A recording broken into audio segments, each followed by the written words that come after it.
Thank you, Oscar. Okay, thank you for being here. And as Oscar explained, we're going to talk about the first place of the indicators in the case of Colombia, mainly the Southwestern organizations from Colombia that develop the GAN tool or the recollection of indicators. I'm going to use a tool that we developed using the indicators of these organizations.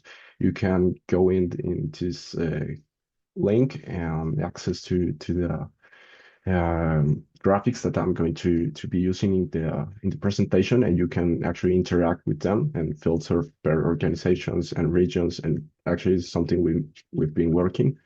So this can be helpful if the presentation is kind of boring, so you can access to the indicators, to the organizations, to the groups that we use. So this is a help if you need it.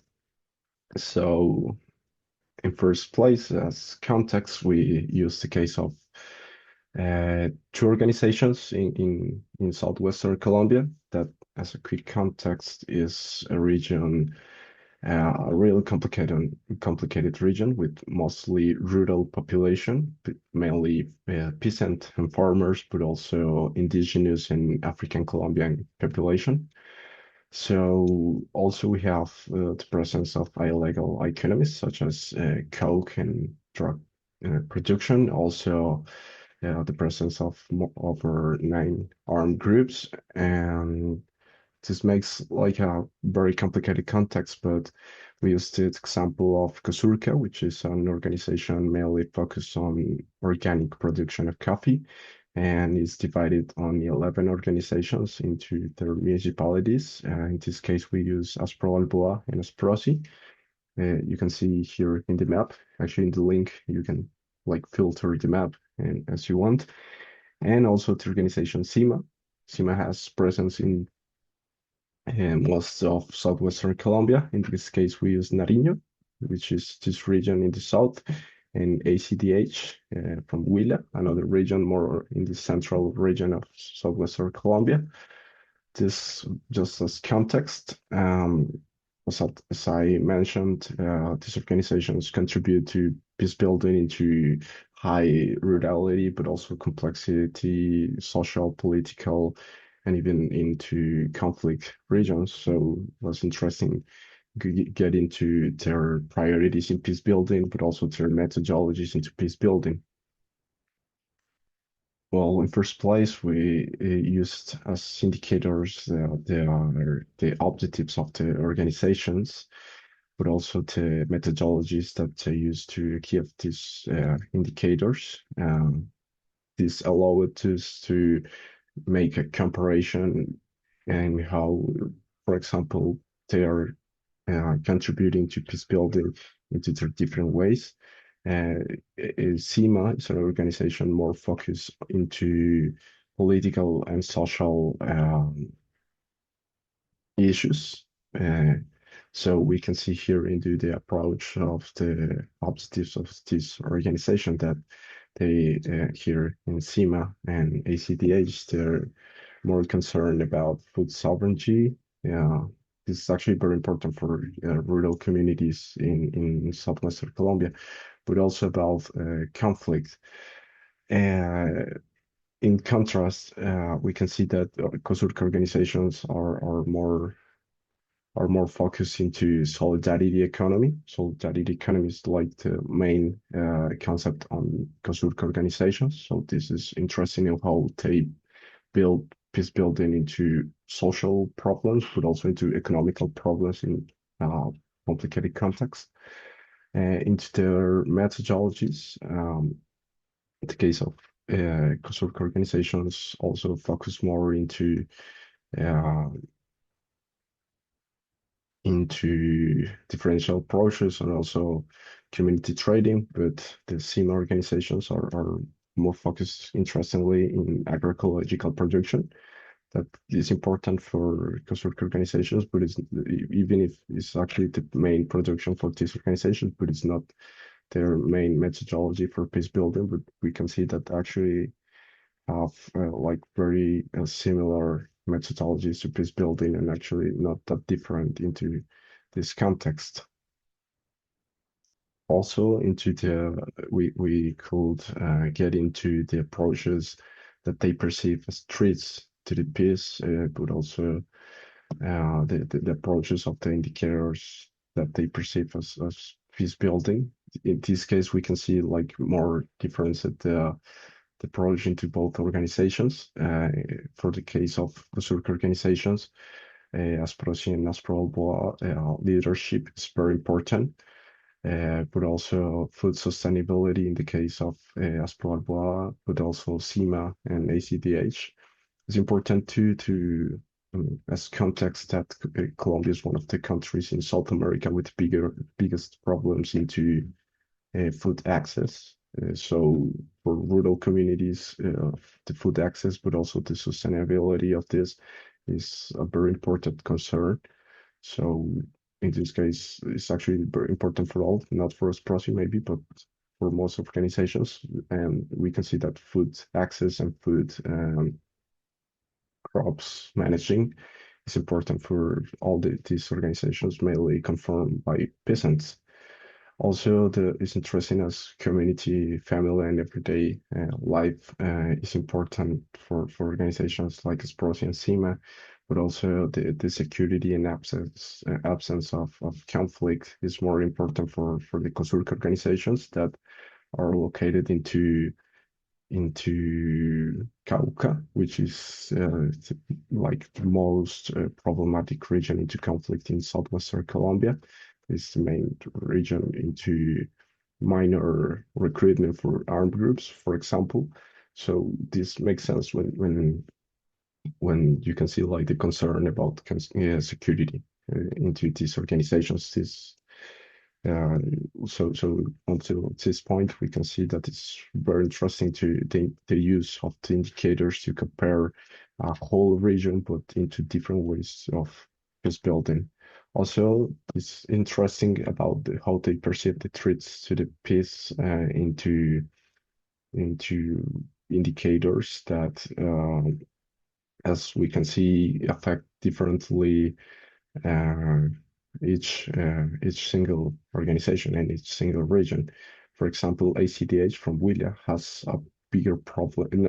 They don't have problems with coke production, but they are having problem with drug traffic, mainly into young people of their municipalities. So they are very concerned about that, and they perceive this as a threat to the peace. Also, for the case of Asproalboa, once again located in Cauca, they have bigger problems with armed groups. And actually, this is interesting that the mobility restriction are perceived as a problem for all, which are um, the restriction made for armed groups of mobilization for people in the region. So this is problematic into very different ways, but also allow us to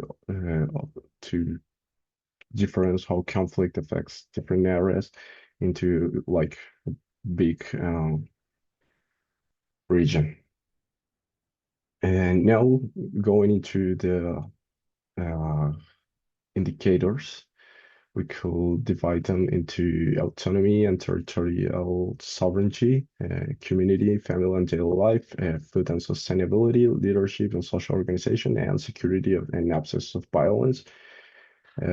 In general, we can see like the distribution is very important for, as I mentioned, for the peasant communities, the food and sustainability, not only as a way of access um, to food, but also on how they can uh, manage their cultural ways of food production into crops and different ways.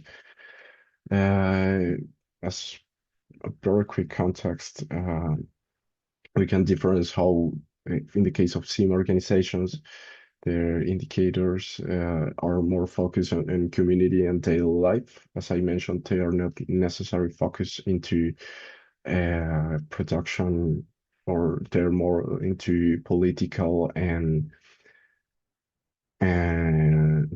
social issues. With in contrast, Zurich organizations are more focused into food sustainability, considering that Zurich is a production organization. So into peace building is actually very interesting. So the general comparison, this was actually the event that we made to compare the indicators with representatives of all organizations. We can perceive that the organizations and the regions perceive in very different ways peace building, but also the safety and absence of violence are very important for them, even mainly considering the presence of our groups in this region. And also, if you can go into the link I sent you, you can filter how young people perceive the the peace and all these same indicators into different ways. So this is very important into peace building, considering like young peasants in this context as a kind of generational shift. So yeah, uh, this is real interesting considering that SEMA in this case consider more important community life and family into peasant context. In contrast, Kazurka has a bigger approach into production and focus into solidarity economy. That's pretty much all.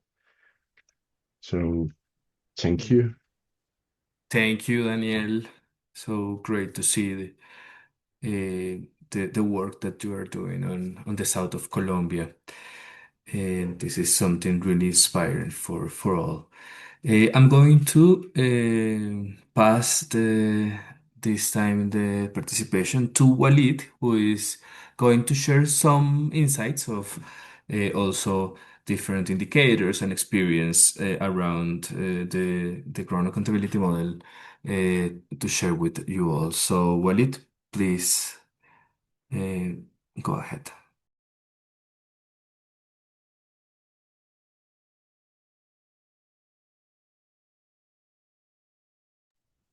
Thank you so much, Oscar. I hope everybody can hear me.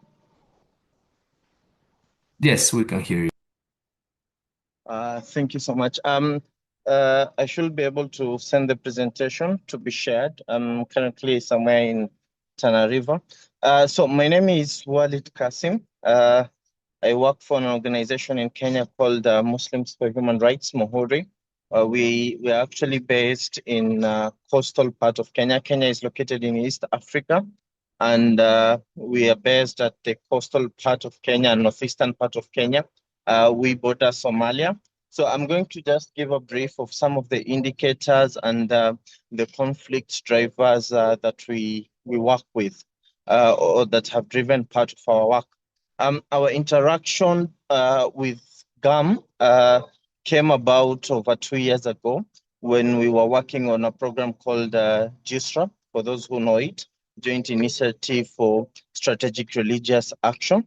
And through GISRA, I think that was when GAM was being also rolled out through the different programs, and we were partnering with Search for Common Ground. When we rolled out GAM, it was basically to to enhance and facilitate FOB, freedom for religion and belief. And our major focus was basically on the peace aspect, that is combating both violent extremism, ensuring religious literacy as well as others. So from that now, we developed three level of indicators or three level of approaches towards now enhancing FOB as a means of one, religious literacy, and as a means of combating violent extremism. And this was because where we operate from, we majorly border Somalia. So some of the threats that were majorly faced were one, terrorism allegations or terrorism, aspects of terrorism and violent extremism acts. The other threats that we were facing was, of course, the juvenile delinquency or juvenile crime, literally, because of the continued marginalization or poor development in the area. So we had a lot of social challenges in that area. We also had a big challenge was in terms of drug and drug abuse. That was hugely contributing to the insecurity in the area and also aspects of VE. And the other final aspect was basically historical injustices, with land being among the key conflicts and also climate related conflicts. So to address this, because all this were contributing to the insecurity and as well as lack of peace in the region. So to address this, we decided that we were going to employ or to deploy GAM to ensure that everybody has a way to achieve or to ensure peace and to develop indicators. Of course, the program or our work had come up with its own indicators. I must say that because sometimes GAM also, we must appreciate that it comes with its own indicators. And if we all work in organizations, we can also appreciate that most of our organizations or the programs we do within the organizations have those indicators at the formation stage or at the proposal stage. But as you develop, as you implement, the context changes as well as what you're working with. So and that's what I think GAMS comes well in place, because it lets you adjust as the context you operate in adjust. So we came together. Recently, what we did was with GAM now, we decided that we needed to help achieve to develop indicators that could be able to achieve peace. And some of the aspects that we were some of the approaches that we were working on was first on inclusion. How are the existing structures involving stakeholders? Who are the stakeholders being involved?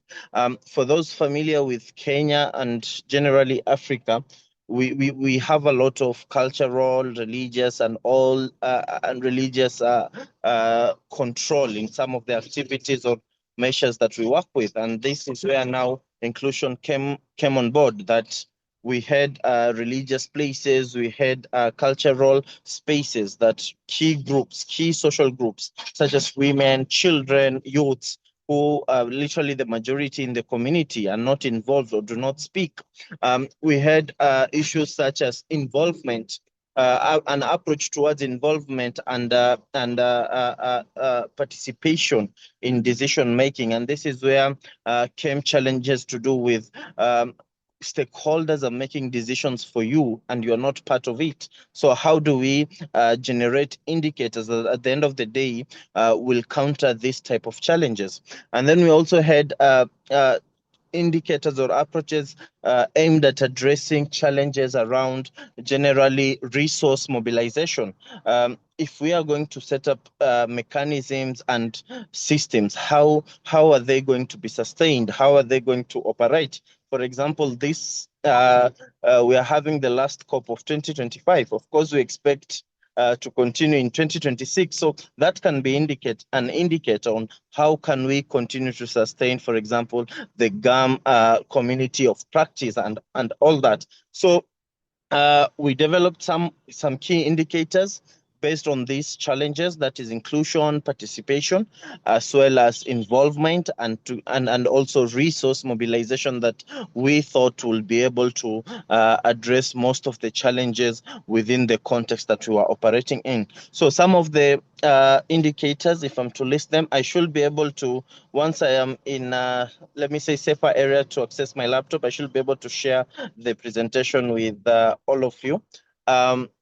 Some of the key indicators that we were able to develop, for example, was one, ensuring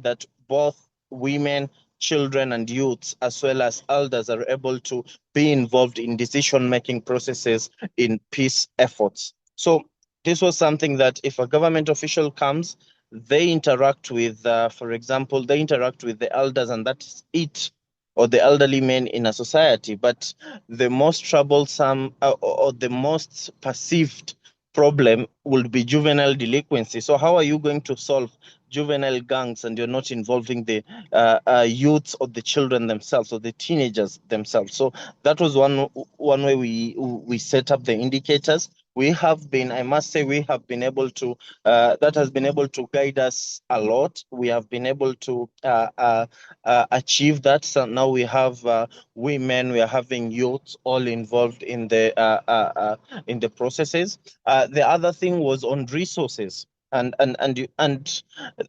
locally, or I don't know how colleagues in your countries you do it, but we've always been expecting that the government should have resources to, ensure engagement, to ensure participation, and that's what the indicator to ensure that there is adequate resource to sustain peaceful efforts.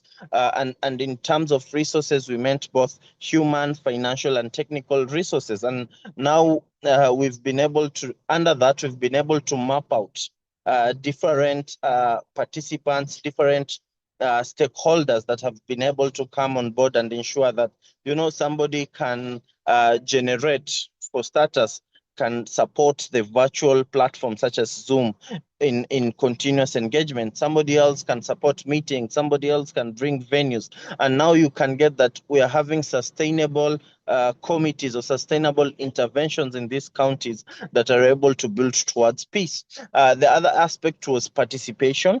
And the major problem with participation was security interventions that are not necessarily not inclusive. And with these indicators, to ensure that at the end of the day, we are having interventions or security measures that are inclusive to everybody, we were able to ensure that we engage the stakeholders, and that is what GAM is. GAM basically brings both duty bearers, communities, and other stakeholders together to be able to make decisions. So that was an indicator, and I'm happy to report that as of date, we are having a very inclusive participatory approach that is able to now ensure there is continuous engagements and processes. The final one, as I finish off, I wouldn't want to take a lot of time, was basically an approach towards monitoring, an indicator towards monitoring and evaluation. And this was basically on early warning, early response, the EWA system. How are we able to ensure that any matter that might affect the peaceful coexistence is able to be detected in advance and able to be counted on or be worked on? And this we were able to develop by ensuring that there is involvement. Basically, participatory approaches, I would say, are the best in terms of intervening or peaceful efforts. And with the participation, we are now able to build, I wouldn't say a community of practice, but yeah, mere or more so a community of practice that is able to determine, for example, if there is a threat that is looming, the authorities can get the information earlier, the stakeholders can get the information earlier. If we are having increased cases, for example, now where I am, actually I'm in Tenerife, and we had gotten some information that we are in the middle of the FGM crisis, the female genital mutilation. So we were able to receive that information that next week might be the season, and we were able to now come earlier and intervene. So basically, that is how we've been able to use GAM generated indicators to ensure that we are able to intervene in day-to-day challenges within our societies and communities. Thank you. Wally, thank you. It is also really, really inspiring all the times that you have shared the experience from your work in Kenya. So thank you very much for again give us some ideas on how this not only the indicators have richness, but also how they can work on the real life of the people and of the organization. So we're going to have now Eliza Urwin from the Everyday Peace Indicator and the Geneva Peace Institute, who is going to present us another side of our work around using indicators. So please, Eliza, go ahead. And we're going to have 5 to 7 minutes at the end to share some insights, questions, and so on. Please, Eliza, go ahead. Thank you. So can I just confirm everybody can hear me and you see what looks like a PowerPoint and not my email? It is. I confirm you. Excellent. That's a very strong start. All right. So I'm going to talk a little bit about a project that we're putting together right now that is trying to excuse me, I have a bit of a cold. I've got a lozenge in my mouth. I'm going to try really hard not to cough through this. That is trying to compile all of the incredible indicators and work that has been discussed on this call today, but of course has been discussed and created and produced and co-generated and over the past 5 years of the GAM work, and then even previously with the other EPI indicators. Mm, this project, there's the through the Swiss National Science Foundation, we received some funding last year to create a portal. Um, This was not the project is called an Agora project, which is about bringing research findings to the general public. And so the whole idea behind this project is, could we have some funding to create a data portal where everybody who has ever worked on GAM and EPI, but also other peace building practitioners and MEL practitioners, students, other academics, and even the general public could come and interact with and explore all of these everyday indicators. Um, there's two parts to the project. I mean, most of you guys have already, you know what these indicators are, so I can kind of skip over that part. The idea of bringing it to a broader audience beyond just technical experts was partially also about sort of broadening other people's understandings of what peace or what some of these subjective, hard to define concepts can mean, and just strengthening inclusive peace building practice and research. And the idea for this project is really twofold. The first is a digital platform. So that's developed with a Zurich-based organization called Interactive Things, who's been developing the actual interface, and I'll show you exactly what I'm talking about in a minute.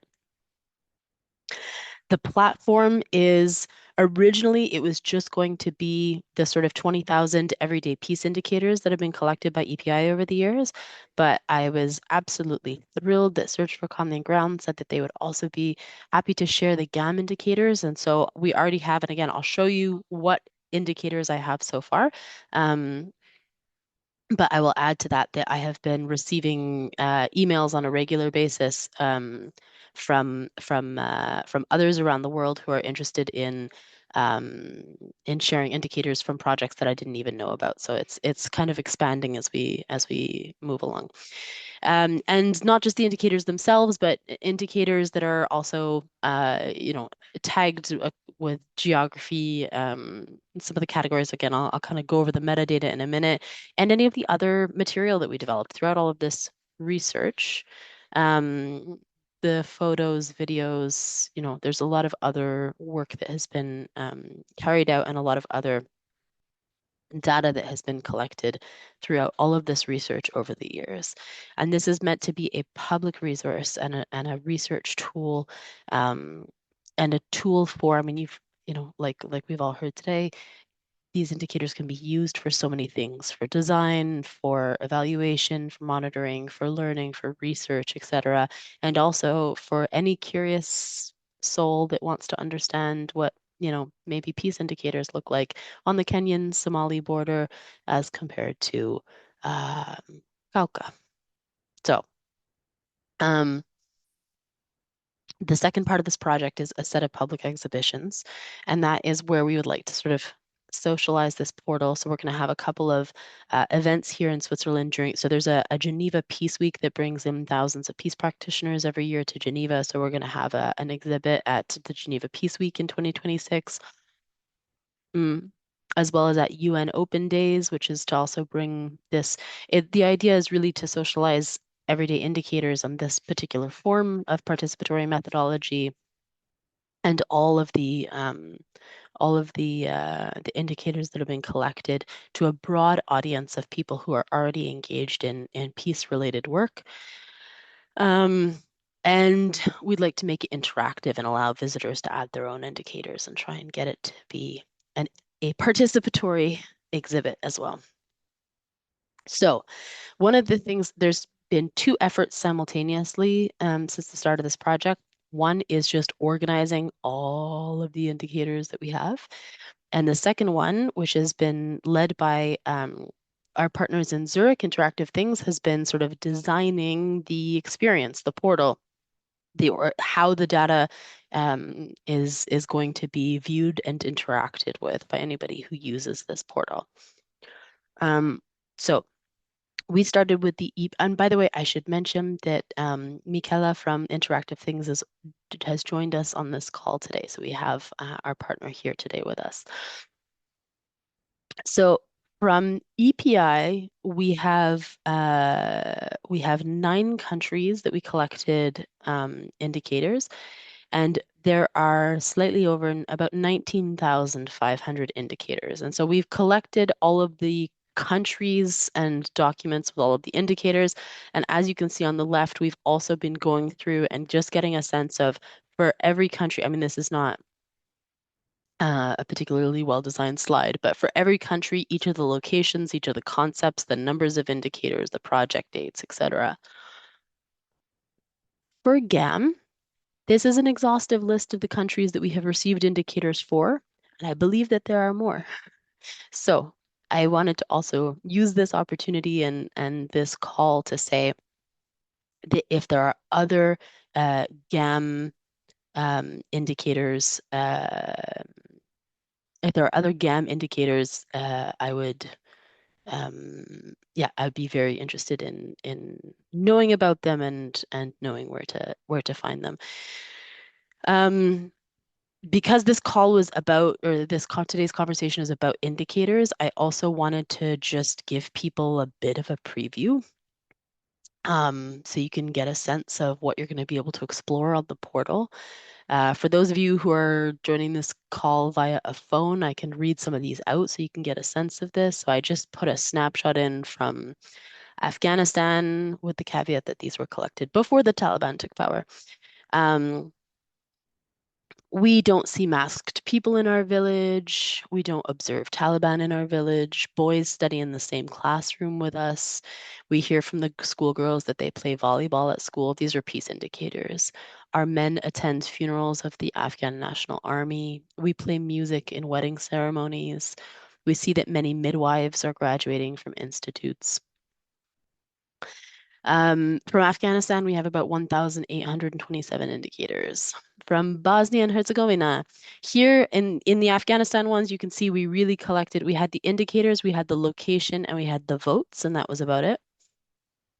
For Bosnia, we had the indicator in its original language as well as the English translation, disaggregated by focus group with the concept listed. You can see female men and females, males, and youth, the total, the coding, etc. But just to give you some ideas of the indicators.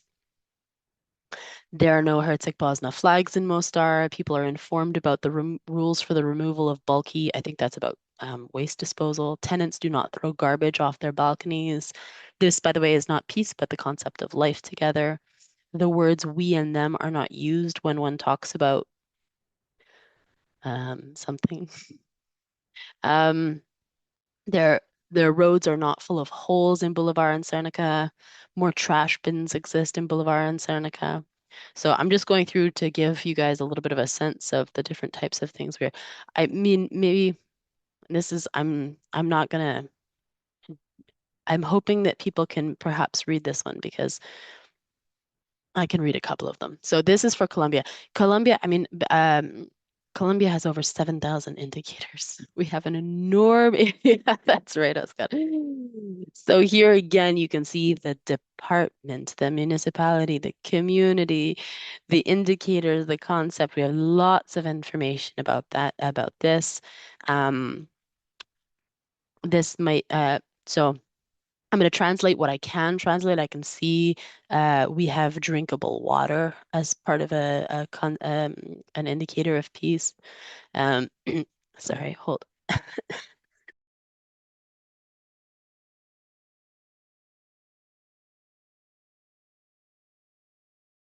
I was trying to make it this whole.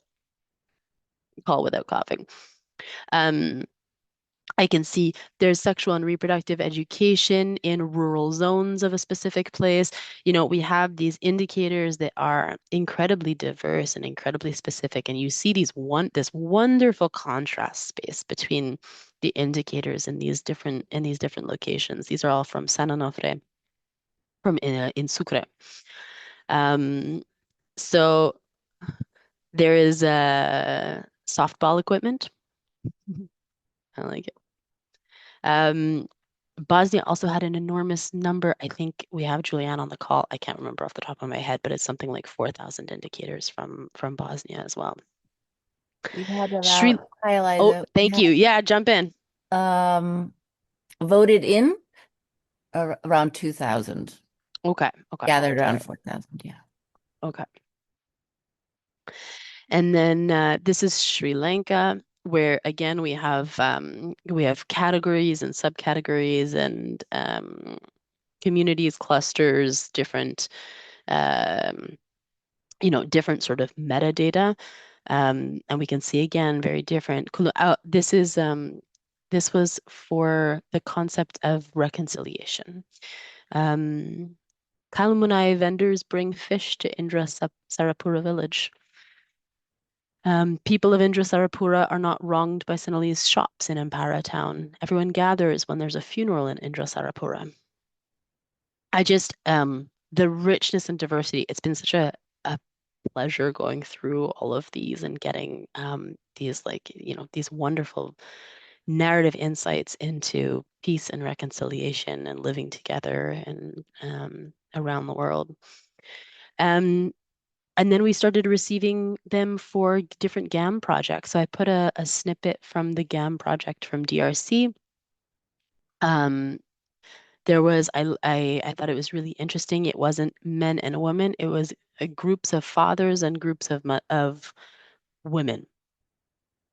I'll be double checking a lot of this information as I go through and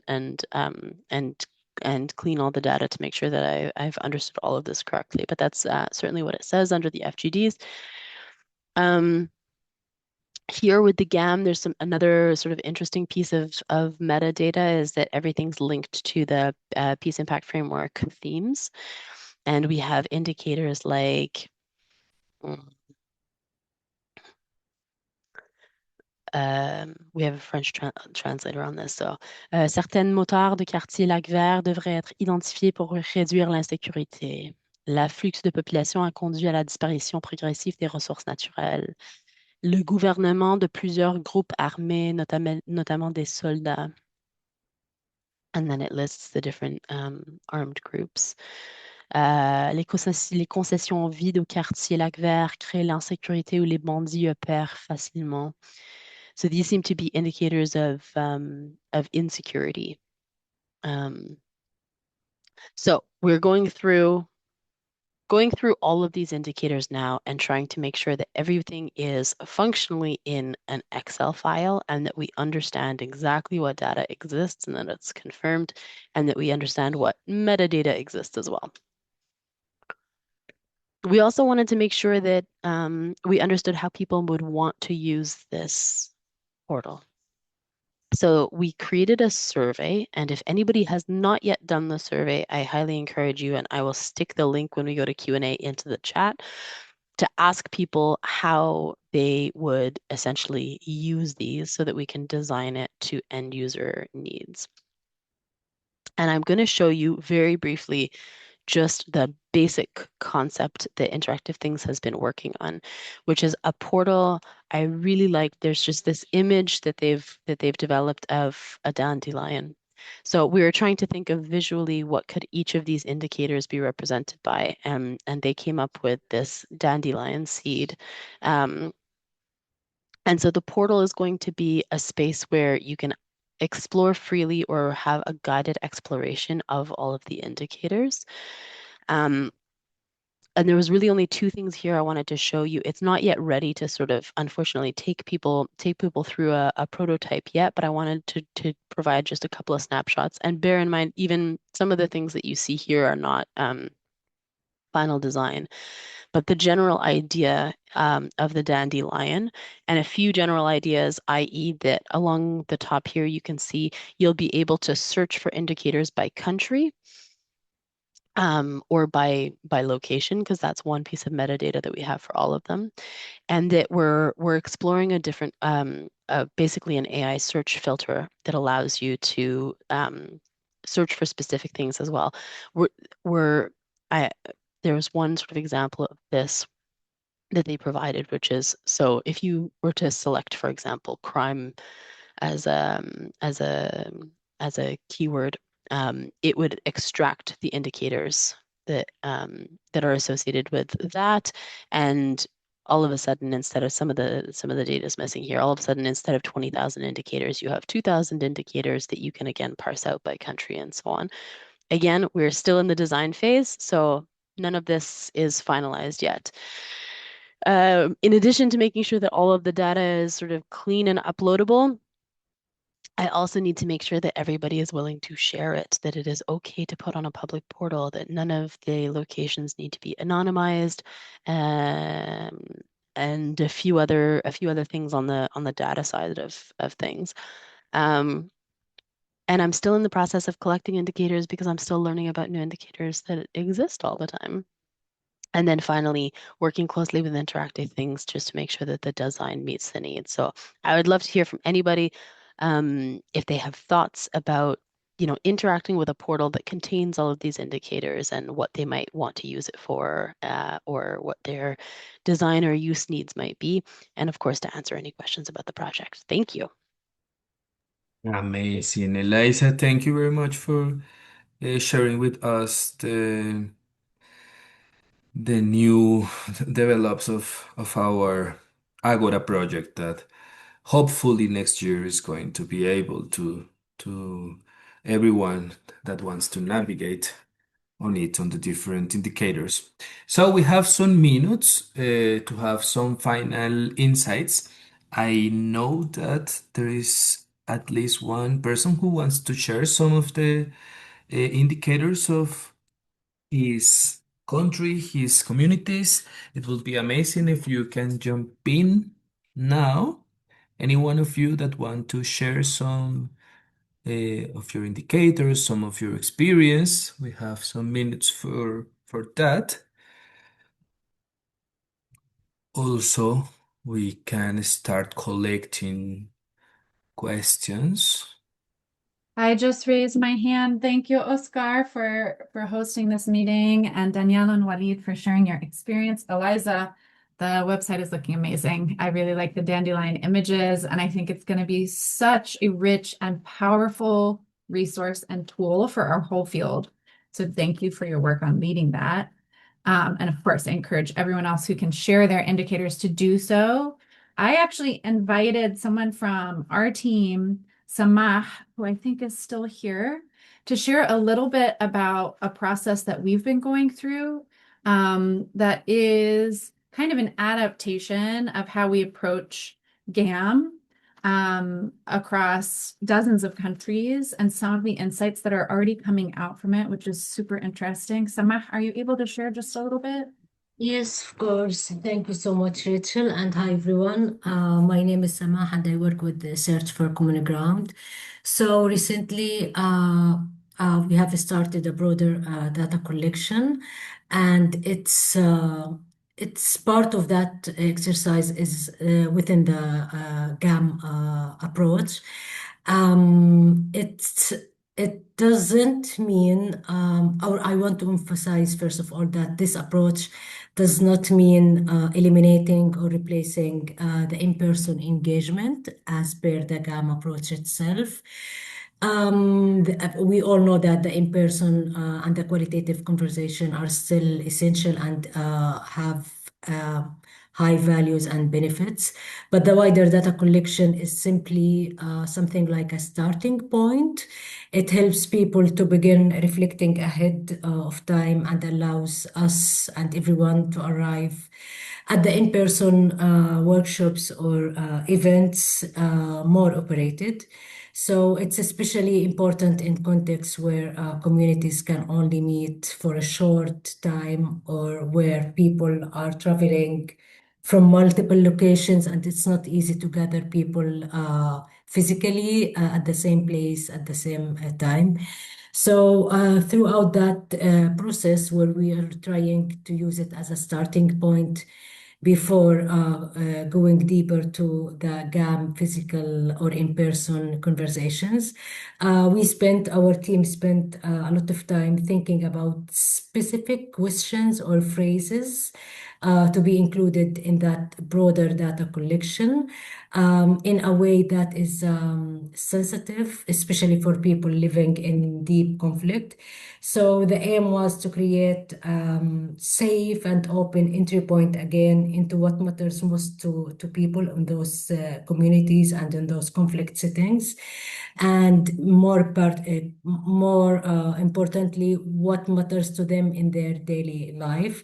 So we were able to capture or to phrase two questions to simple questions, but they could bring out very rich reflections, both at the emotional and practical levels. Um, should I proceed talking a little bit, Rachel, about Palestine and part of the findings in Palestine as an example of that exercise?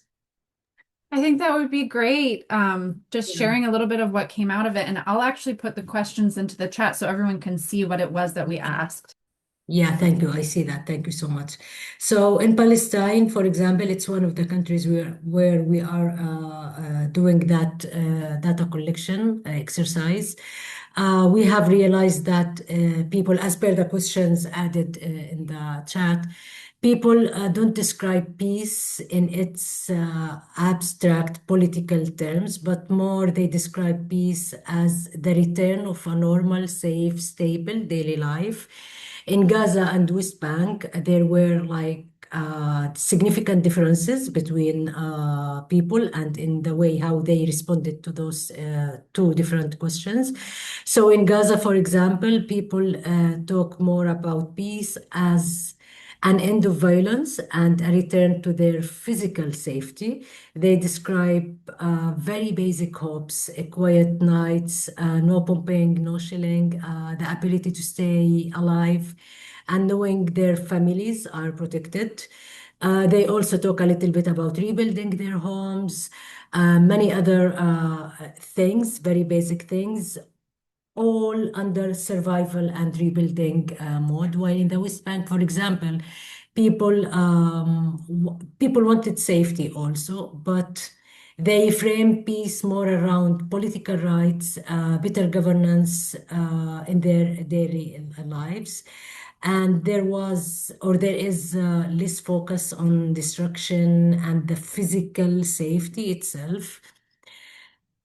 How they would experience this in Gaza, people imagine seeing homes rebuilt, hearing silence instead of explosions, smelling clean air instead of dust, simply being able to sleep without being panic or having those fears. While in the West Bank, for example, people imagine being able to move freely throughout the crossing points, hearing normal life in the streets, and feeling the psychological relief from the daily constant tension. To us, how we think this supports or believe this supports the GAM process. These early insights will help for sure our teams to enter the GAM process more grounded in people realities. This will save time during the in-person or the physical interaction, the GAM workshops or events, especially when communities have limited availability due to the situation there or in any other places, in many other places. It help us, those insights help to challenge any assumptions that may come only from the quantitative data. and it allows us to adapt, to change, to build those reflections during the in-person sessions. So this is very general briefing about this exercise, and we tried to provide Palestine as an example. Still, it's something ongoing, but it's very important to say again, it's not replacing the GAM process, the in-person feature of GAM, but more it's as an entry point to that process. Thank you, Sama. I think it's another way of adapting this what are you presenting. So it's really interesting. This way of doing GAM is also a way of doing GAM. So thank you very much for sharing with us those results on those surveys. So sadly, we are running out of time and on this session. It has been great to hear about indicators in Colombia, in Kenya, of the experience in Palestine, and and also of hearing today the Agora project. Just to close the session, please remember we have one place where you can find further information about the Crown Accountability Model, that is our Connexus webpage. But also, I'm really glad to present you the new EPI website for the Ground Accountability Model. So in any of those websites, in everydayspeedindicators.org or in connexus.org, you're going to find more information about the Crown Accountability Model and of our community of practice. So, that said, this is the end of our community of practice. I want to thank all of you for coming to the this session, and I hope we can see you again soon in another community of practice. So, thank you very much for coming, and see you on the next time. You, Oscar. Thank you, everyone. Thanks so much. Sure. So good to see you all. I hope to be able to send everybody links as well to the portal that you can all use to explore all the indicators that everyone has produced over the years through GAM. Very cool. Thanks, guys. Bye, Thank all. you, Happy Eliza. holidays. Happy holidays for all. See you Thank you, all soon. of you. Thank you, Oscar, for the amazing session.